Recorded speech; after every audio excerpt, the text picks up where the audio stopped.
Hello rock stars, क्या हाल चाल? बढ़िया होंगे, शानदार, मस्त। और आप सभी का स्वागत है फिर उसी प्लेटफॉर्म पीसीआई इंस्टीट्यूट के इस इनक्रेडिबल प्लेटफॉर्म पर। और एक चीज़ ये है कि हम लगातार क्लास दे पा रहे हैं। अच्छी चीज़ ये है, बहुत शानदार चीज़। और आप सभी स्टूडेंट पेन कॉपी खोलिए, नोट्स बनाइए और दिन दिन आप अपने अंदर। अब एक चीज़ ऐसा है कि अगर मूर्ति की तरह देखते रहेंगे तो कुछ समझ में ना आएगा, और ज़रूरी यही है कि हम चीज़ों को समझें। ठीक है। और अब हमारा चल रहा था लेसन कौन सा, हमने कल आपको पढ़ाया था कोलराउस के नियम। दो पढ़ा, तीन पढ़ा दिए थे। पहले में हमने बताया था डेल्टा एम निकालना होगा, डेल्टा एम निकालेंगे, डेल्टा ई क्यू निकालना होगा, डेल्टा ई क्यू निकालेंगे। ठीक है, ये बताया था मैंने आपको, मैं समझाया था आपको। ठीक।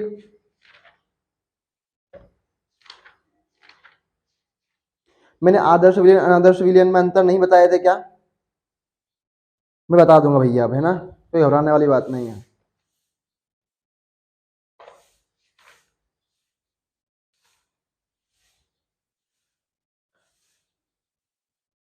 अब अगला हेडिंग है आपकी धातु चालकता और विद्युत चालकता। अगली हेडिंग क्या है भैया? धातु चालकता और विद्युत चालकता में अंतर। लिखो भैया इसको, बनाओ हेडिंग। सर दिख नहीं रहा है। हाँ भाई, सही बात, मान ली बात, ठीक। अर्जी स्वीकार है तुम्हारी, तुम्हारी अर्जी स्वीकार है। सर दिख नहीं रहा है, बिल्कुल नहीं दिख रहा, सही बात है। हाँ बेचारा, कहाँ है दिखेगा भैया, कहाँ दिख रहा है बताओ।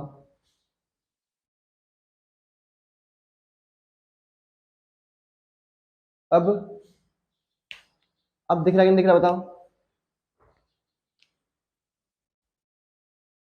दिख रहा है, अब तो प्रॉपर दिख रहा है, बिल्कुल कोई दिक्कत ही नहीं है। लाइट भी भरपूर है अब तो। जहाँ पर लाइट पड़ेगी वहां पर नहीं दिख रहा, लिखूंगा मैं, ठीक है। ठीक। अब भैया क्या है, इसमें विद्युत धारा का चालन। अब धातु चालकता है तो भाई क्या होगी? धातु है वो होती है जो विद्युत धारा का प्रवाह करती है। क्या करती? धातु का प्रवाह करती है। वही इसमें इलेक्ट्रॉनों का परिवहन, इसमें sorry sorry sorry sorry sorry sorry sorry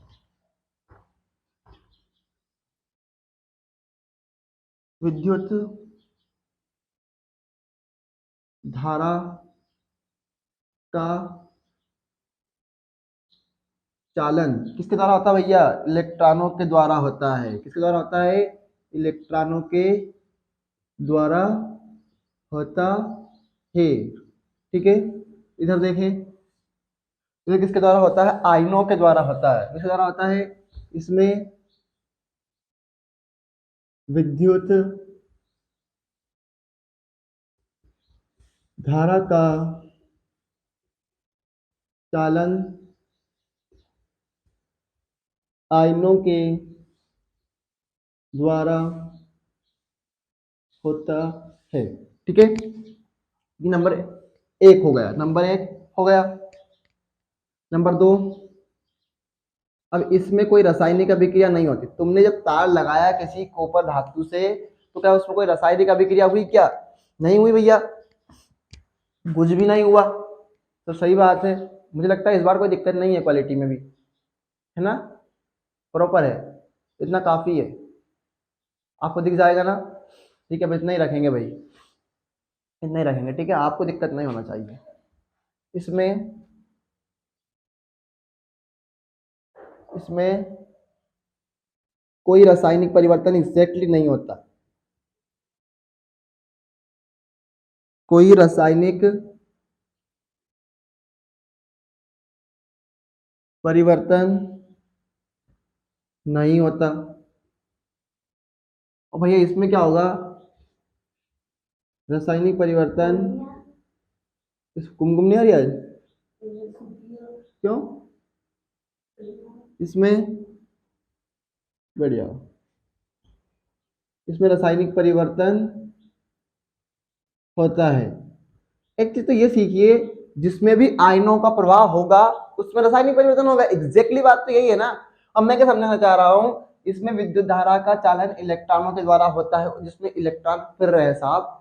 इस प्रोटॉन के पास जो है इलेक्ट्रॉन चक्कर लगा रहे हैं, तो कोई रासायनिक परिवर्तन तो होने का कोई नाम नहीं है। इसमें जब विद्युत धारा का चालन किसके द्वारा होता है, आयनों के द्वारा होता है, तो इसमें रासायनिक परिवर्तन भी होगा। जिसमें आयनों के द्वारा होता है उसमें रासायनिक परिवर्तन अवश्य होता है। ठीक है, अब भाई एग्जैक्टली बात है, धातु चालकता है, कौन चालकता है अपनी धातु, तो यह चालकता किसमें पाई जाएगी, बस सिर्फ केवल धातुओं में। यह चालकता केवल धातुओं में पाई जाती है। और यह किससे पाई जाती है, यह चालकता धातुओं के अतिरिक्त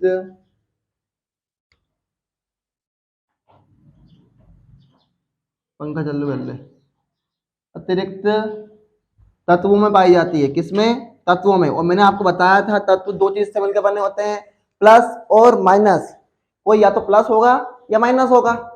एग्जैक्टली है ना बात सही, क्या बताना चाह रहा हूं मैं, समझ में आ रहा है मेरी बात, एक बात क्लियर हो गई। आज तो कोई दिक्कत नहीं है, चिंदरे भी नहीं आ रहे हैं आज।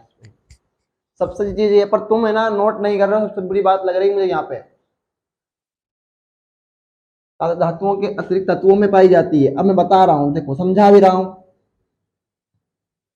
देखो तत्व है, मान लो कोई सोडियम ले लिया और एक क्लोरीन ले लिया, तो इसके पास +1 है, इसके पास -1 है, तो यही तो आयन है, यही क्या है, आयन है। तो यह चालकता किसमें, धातुओं से अतिरिक्त क्या होते हैं, तत्वों में पाई जाती है। तो सोडियम धातु भी तो है भाई, सोडियम धातु नहीं है क्या, धातु भी है। ठीक है, मैं समझा रहा हूं इसको एक बार और। इसमें विद्युत धारा का चालन इलेक्ट्रॉनों के द्वारा होता है। इसमें चालन किसके द्वारा होता है, इलेक्ट्रॉनों के द्वारा होता है। इसमें विद्युत धारा का चालन किसके द्वारा होता है, आयनों के द्वारा होता है। आयन मतलब प्लस और माइनस। ठीक है, फिर हम कह रहे हैं इसमें कोई रासायनिक परिवर्तन नहीं होता है, लेकिन इसमें रासायनिक परिवर्तन होता है। क्यों, क्योंकि आयनों के द्वारा हो रहा है। किसके द्वारा हो रहा है, आयनों के द्वारा। यह चालकता केवल धातुओं में पाई जाती है, सही बात है। यह चालकता धातुओं के अतिरिक्त किसमें पाई जाती है, तत्वों में भी पाई जाती है। नोट करो इसको इतना, मैं हट रहा हूं, नोट करो इसको इतना भैया, आपने नोट कर लिया होगा।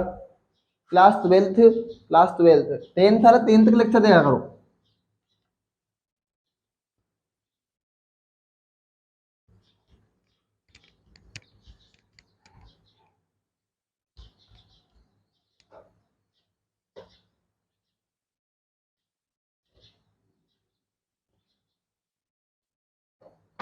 अगली हेडिंग कौन सी आपकी, विद्युत अपघटनी चालकता को प्रभावित करने वाले कारक। विद्युत अपघटनी चालकता को प्रभावित करने वाले कारक। अब मतलब कारक मतलब ये क्वेश्चन आया हुआ पेपर में, एग्जैक्टली बात तो ये है। हर चीज को नोट करना बहुत जरूरी होता है कभी कभी तो। अब नंबर 1 क्या होगा भैया, अगर कोई प्रभावित कर रहा है तो नंबर 1 कौन है, आयनों की सांद्रता। क्या है, आयनों की सांद्रता।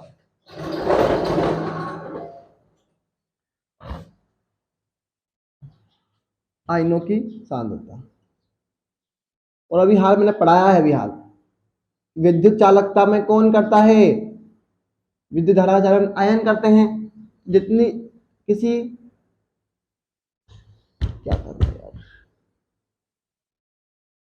किसी विद्युत अपघट्य के विलयन में आयनों की सांद्रता जितनी अधिक होगी, चालकता भैया उतनी अधिक होगी, जितने अधिक आयन होंगे उतनी चालकता होगी, उतनी अधिक होगी चालकता, उतनी अधिक होगी। ठीक है, नंबर 2, आयनों की गतिशीलता।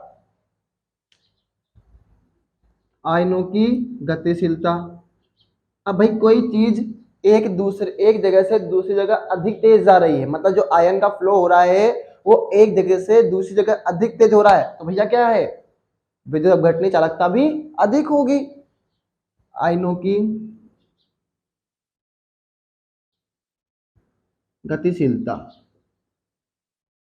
किसी विद्युत अपघट्य में किसी विद्युत, बेचारे उनको भी तो विद्युत अपघट्य नहीं पता होगा, अबे इलेक्ट्रोड होते हैं भाई, हाँ, के विलयन में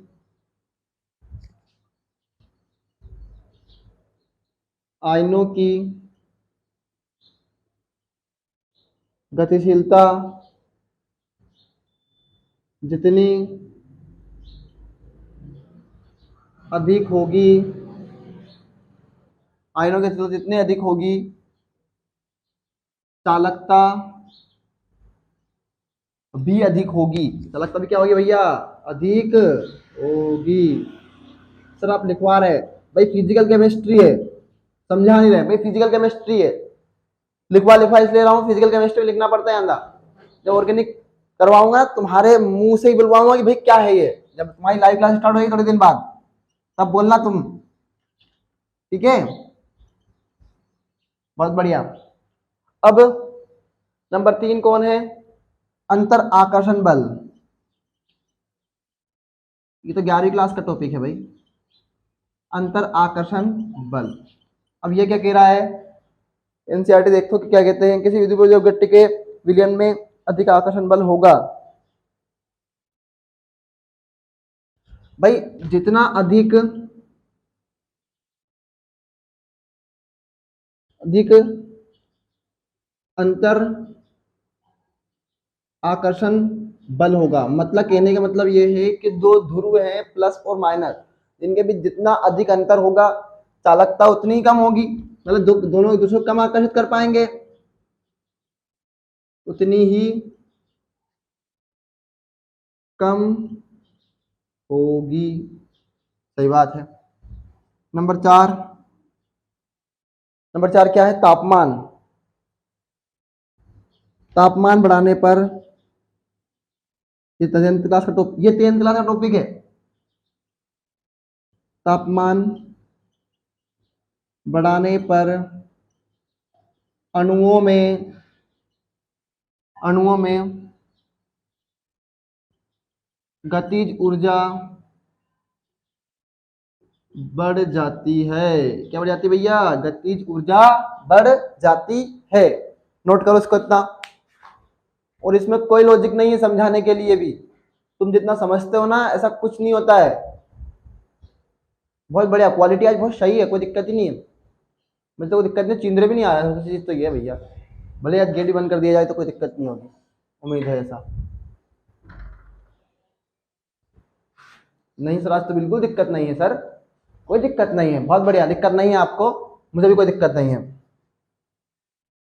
नंबर 1 पॉइंट पढ़ा हमने, क्या पढ़ा, आयनों की सांद्रता, किसी विद्युत अपघट्य में आयनों की सांद्रता जितनी अधिक होगी विद्युत अपघटनीय चालकता भी उतनी ही अधिक होगी। फिर नंबर 2 पढ़ा हमने, क्या, आयनों, क्या पढ़ा था, आयनों की गतिशीलता, अब भाई जो फ्लो है आयन बहने का वो जितना अधिक होगा विद्युत अपघटनीय चालकता भी उतनी ही अधिक होगी। नंबर 3 पढ़ा, अंतर आकर्षण बल, किसी विद्युत अपघट्य के विलयन में क्या होगा भैया, अंतर आकर्षण बल जितना अणुओं के बीच में जो अंतर अंतर आकर्षण बल होता है वो जितना अधिक होगा, जितना अधिक होगा उतना क्या होगा, विद्युत अपघटनीय चालकता कम होगी, जितना कम होगा विद्युत अपघटनीय चालकता अधिक होगी।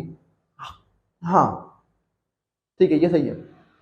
फिर तापमान, तापमान बढ़ाने पर क्या होती है, गतिज ऊर्जा बढ़ जाती है, क्या होती है, तापमान बढ़ाने पर गतिज ऊर्जा बढ़ जाती है, सब पढ़ के आए हैं आप, बहुत बढ़िया, पढ़ के तो आए हैं भैया, पर समस्या ये है कि रिवीजन करके नहीं आया है, पुराना रिवाइज करते रहो, ये इंपॉर्टेंट है, मैं बता रहा हूं, इंपॉर्टेंट यही है कि आप पुराना रिवाइज करके आओ। कोलराउस का नियम पढ़ा दिया था, कोलराउस के दोनों अनुप्रयोग पढ़ा दिए थे।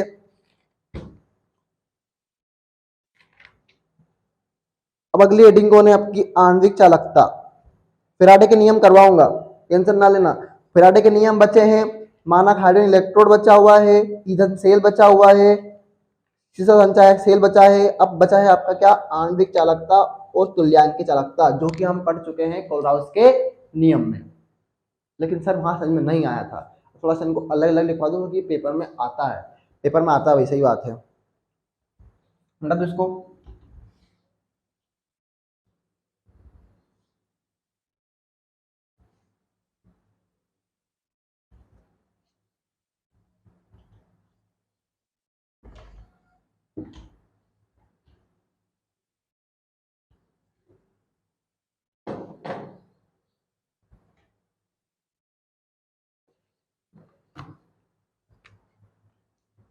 आणविक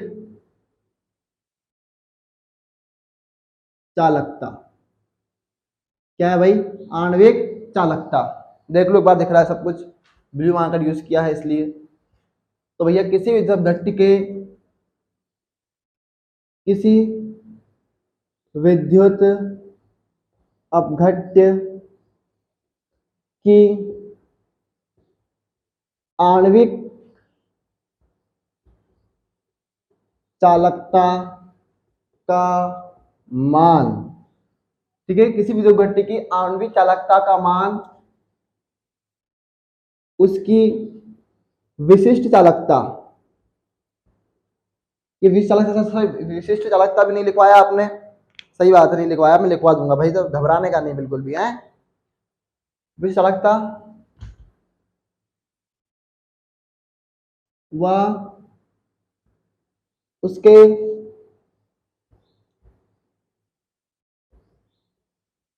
आयतन का गुणनफल, उसके आयतन का गुणनफल होता है। अब आपको लग रहा होगा कि लाइट कम है, लाइट कम करी गई है, लाइट उतनी है कमरे में, पर आपके जो कैमरे से है वो लाइट कम कर दी गई है, ठीक है।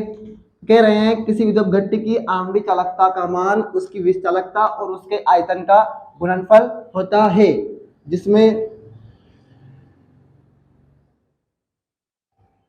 विद्युत अपघट्य का एक मोल, यही है, ज्यादा लिखा है इनने, घटक का एक मोल ग्राम घुला हुआ हो, घुला हो, ठीक है। लिख लिया भाई, इतना नोट कर लिया होगा, इतना तो मुझे उम्मीद है तुमने।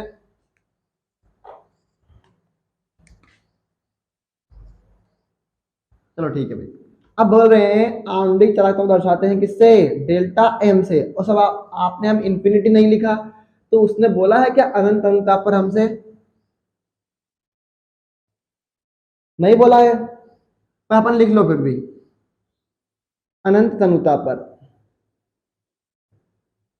अनुताप पर स्थित डेल्टा एम इंफिनिटी बराबर के इंटू वी। किसी विद्युत घटक की आणविक किसी अनंत अनुताप पर स्थित, अनंत मतलब ये होता है इंफिनिटी, स्थित किसी विद्युत घटक की आणविक चालकता का मान उसकी विशिष्ट चालकता, मतलब ये भैया क्या है, विशिष्ट चालकता, क्या है, विशिष्ट चालकता। और ये कौन है, आयतन के गुणनफल के बराबर होता है, यही पढ़ाया है, यही तो लिखवाया है। ध्यान से देखो, देख लो ध्यान से भैया, कि अनंत अनुताप पर स्थित किसी विद्युत घटक की आणविक चालकता का मान उसकी विशिष्ट चालकता और उसके आयतन का गुणनफल होता है, जिसमें विद्युत घटक का एक मोल घुला हो, ठीक है। कोई दिक्कत किसी को भी, नोट प्रॉब्लम, नोट करो इसका इतना,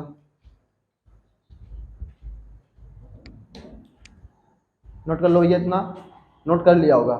अगली हेडिंग कौन सी है हमारी, तुल्यांकी चालकता।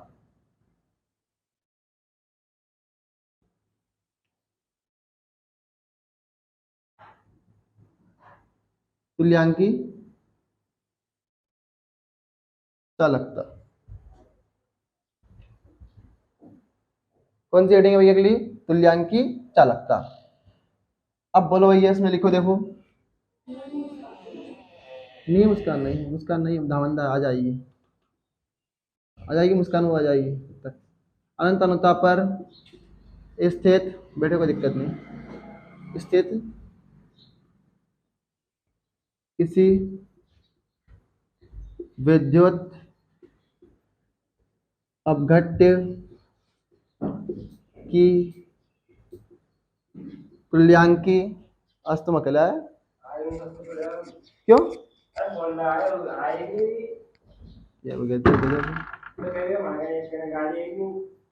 ये हो अनंत अनुता पर स्थित किसी विद्युत अपघट्य की तुल्यांकी चालकता का मान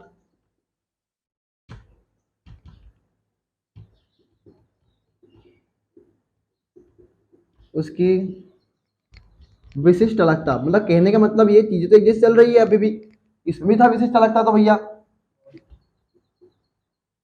विशिष्ट चालकता व उसके आयतन का गुणनफल होता है। क्या होता है भैया? गुणनफल होता है। तुम्हारा नहीं है 12th क्लास, जिसमें 1 ग्राम तुल्यांक, वहां बोला था 1 ग्राम मोल, ये मोल ग्राम नहीं, 1 ग्राम मोल करना है इसको, 1 ग्राम तुल्यांक घुला हो। यही लास्ट की जो लाइन है वही इंपॉर्टेंट है, वरना पूरा पूरा खत्म हुए नहीं तो सवाल पूरा, ये लाइन इंपॉर्टेंट है भाई इसमें। तुल्यांक घुला हुआ हो, ठीक।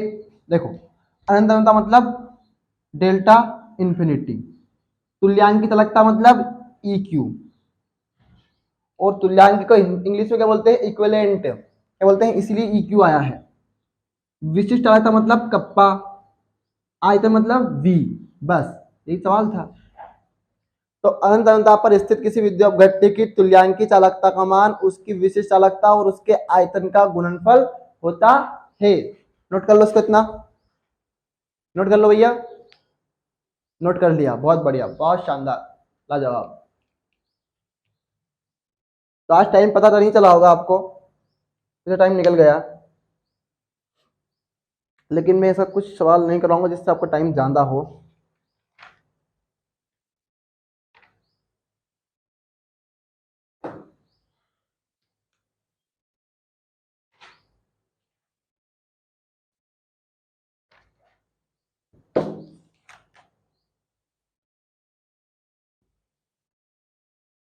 फेराडे का प्रथम नियम,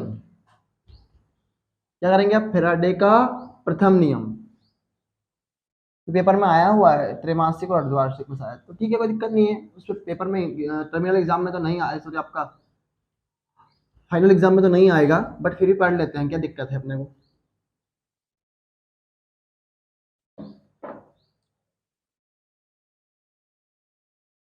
मेरा सिर भरना लग गया है जोर से। फेराडे का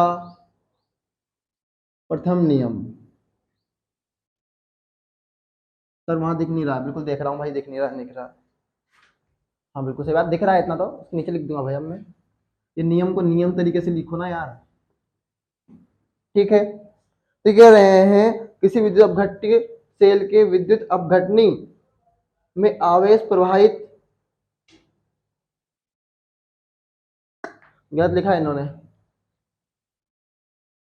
किसी विद्युत अपघटनी सेल में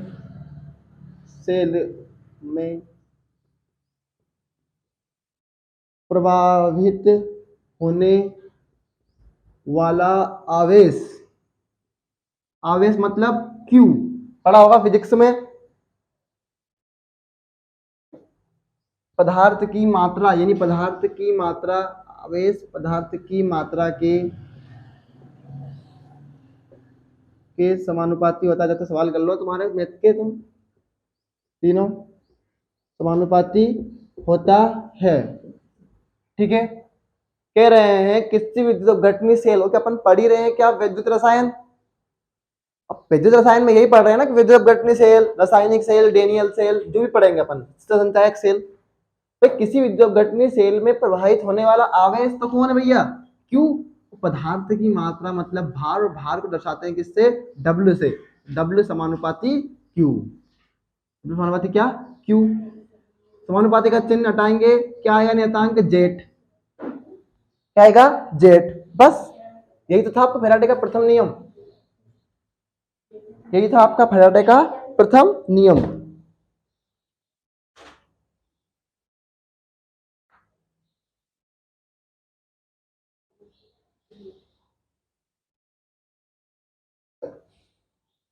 द्वितीय नियम भी पढ़ लेते हैं यहीं पे, नोट कर लो, इतना इतना नोट करो भाई।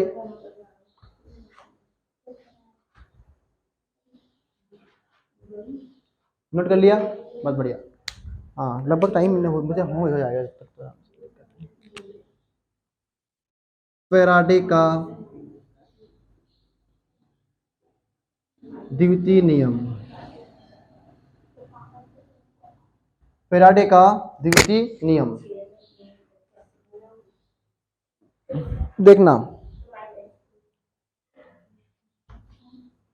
जब दो या दो से अधिक, लिखो इसको वही ऐसा, दो या दो से अधिक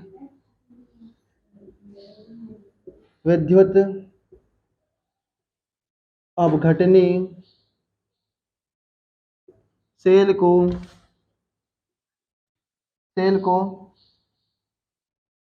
श्रेणी क्रम में जोड़ते हैं। श्रेणी क्रम में जोड़ते हैं। श्रेणी क्रम पढ़ के आए हो ना कि नहीं पढ़ा? फिजिक्स में भी नहीं पढ़ा तो भी छोड़ दो पढ़ाई वढ़ाई, कोई मतलब नहीं पढ़ाई करने का। एवं तथा उनमें समान मात्रा में आवेश प्रवाहित किया जाए, जोड़ा जाए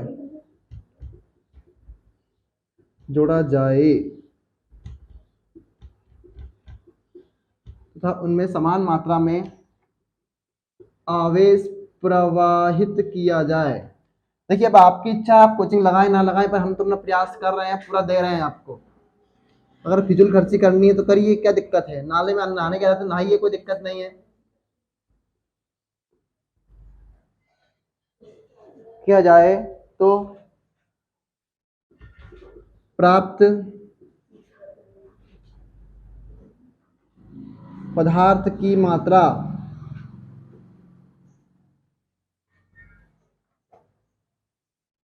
उनके तुल्यांक के समानुपाती होती। सर ये नियम समझ में नहीं आया, बिल्कुल सही बात है, मुझे भी नहीं आया था, पहली बार पढ़ा जब मैंने। ये 2 साल से आने लगा पेपर में, पहले आता भी नहीं था, तो उसको सुनते नहीं थे, तकते नहीं थे, पर अब फिर भी आने लगा है तो फिर उसी मकसद से पढ़ा रहे हैं। ठीक है, कह रहे हैं जब दो या दो से अधिक विद्युत अपघटनी सेल मतलब E1 और E2 श्रेणी क्रम में जुड़े हुए हैं और उनमें समान मात्रा में क्या भैया? आवेश प्रवाहित है, तो मतलब Q कौन होगा? Q। अब प्राप्त पदार्थ की मात्रा उनके तुल्यांक क्या होती है भैया? समानुपाती होती है। हमने कह रहे हैं दो या दो से अधिक विद्युत अपघटनी सेल 1/E1 प्लस 1/E2 बराबर, उनको श्रेणी क्रम में जोड़ दिया और उनमें समान मात्रा में क्या भैया? आवेश प्रवाहित हो रहा है। तो दोनों में समान आवेश है भाई, तो क्यों क्या होगा? कॉमन आएगा। क्यों क्या होगा? कॉमन आएगा। किसके समानुपाती होता है? पदार्थ की मात्रा, यानी कौन होगा आपका? डब्ल। कौन होगा? डब्ल। लेकिन इसमें चिन्ह आता है W1/W2 और यही तो आपका सिस्टम था इसमें, मैं यही समझाना चाह रहा था इस नियम में। ठीक है, कोई दिक्कत, कोई समस्या? बिल्कुल भी नहीं है। लेकिन आधे घंटे क्लास में पूरा 1 घंटे करवाया, एक बार याद रखो मेरी के। तो सभी स्टूडेंट्स कोऑपरेट होकर, कोरिलेट होकर, डिसिप्लिन होकर और समझ कर पढ़ते रहिए, मुस्कुराते रहिए। We are always with you, never drop your with. All the very best student, पढ़ाई करते रहें। Thank you.